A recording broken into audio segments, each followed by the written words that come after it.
High, তোমরা কেমন আছো? তো প্রতিদিনের মতন আজকেও একটা সুন্দর রেসিপি নিয়ে তোমাদের সামনে চলে এসেছি। এটার জন্য তেমন কিচ্ছু লাগবে না, ঘরে মটরশুঁটি আর আলু থাকলেই যথেষ্ট। সন্ধেবেলা কিছু খেতে মন চাইছে তো চটপট এরকম একটা রেসিপি বানিয়েই নিতে পারো। তো সবার প্রথমে আমি মটরশুঁটিগুলো ভালো করে ছাড়িয়ে নেব। অল্প মটরশুঁটি দিয়েছি, যেহেতু আমরা ঘরে 3 জন, তাই বেশি আমাদের প্রয়োজন নেই। আমার সাথে আমার বরও চলে এসেছে আমার কাজে সাহায্য করতে। আমাদের যখনই মন চায় এমন আমরা সন্ধ্যাবেলায় বিভিন্ন রকমের রেসিপি বানিয়ে নিই। তোমরা কি রান্না দেখতে চাও আমাদের অবশ্যই কমেন্টে জানিও। মটরশুঁটিগুলো ছাড়িয়ে নেওয়া হয়ে গেলে একটা পাত্রে ভালো করে পানি দিয়ে ধুয়ে নেব। ধুয়ে নেওয়ার পরে কিছুটা আলু আছে যেটা আমরা কেটে নেব। আলু দুটো ছিলে নিয়ে তোমরা তোমাদের মতন শেপ দিয়ে কাটতে পারো, তবে মনে রেখো পাতলা করে কাটবে, কারণ এটা তো প্রেশার কুকারে সিটি দেওয়ার জন্য দেবো। যত পাতলা হবে তত তাড়াতাড়ি সিদ্ধ হয়ে যাবে। এই স্ন্যাক্সটা তোমরা শুধু মুখেও খেতে পারো, আবার স্যান্ডউইচের মধ্যে দিয়েও খেতে পারো, দেখবে খুব সুন্দর খেতে লাগবে।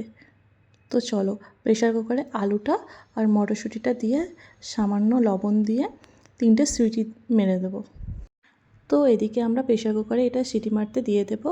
এরপরে আর যা যা উপকরণগুলো লাগবে সেগুলো একটু তৈরি করে নিই, বেশি কিছু না।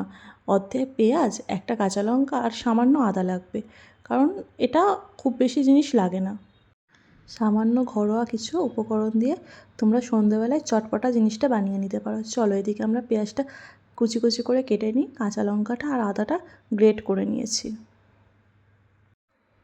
এই দেখো, আমাদের মোটামুটি সবজি কাটা রেডি হয়ে গেছে। এদিকে প্রেশার কুকারেও সিটি উঠে গেছে।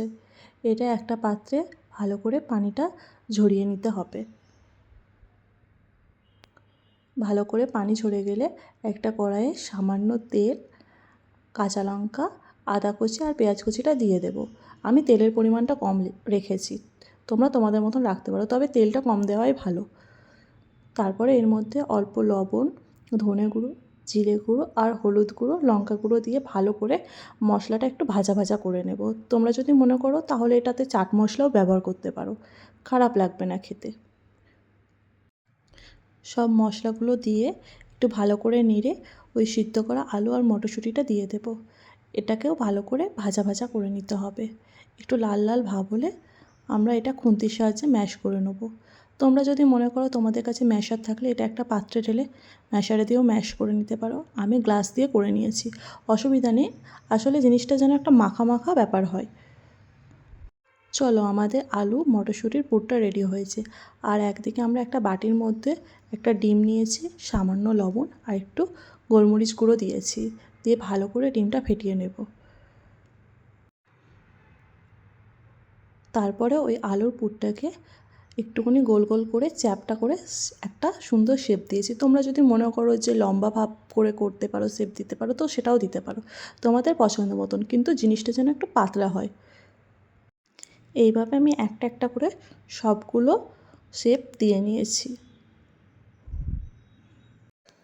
এবার একটা প্যানে সামান্য সুজি নিয়েছি, এটা হালকা করে ভাজা ভাজা করে নিতে হবে। একটু লালচে ভাব হলেই এটা উঠিয়ে নেব, কারণ এটা আমাদের এই স্ন্যাক্সটা তৈরি করতে অবশ্যই লাগবে। সুজিটা উঠিয়ে নিয়ে ওই প্যানের মধ্যেই তেল দিয়ে ভালো করে চারিদিকটা লাগিয়ে নিয়েছি। এবার একটা একটা করে ওই পুরগুলো ডিমের মধ্যে দিয়ে তারপরে সুজিতে দিয়ে এপিট ওপিট ভালো করে উল্টে নেওয়ার পরে সবকটা সুন্দর করে সাজিয়ে দেব। আর গ্যাসের ফ্লেমটা অবশ্যই কম রাখবে, কারণ এটা অল্প আঁচেই ভালো হয়। এবার দুপাশটা ভালো করে উল্টে পাল্টে নেব যতক্ষণ না একটু লাল লাল ভাজা ভাজা হয়। এতে খুব বেশি তেলের প্রয়োজন নেই।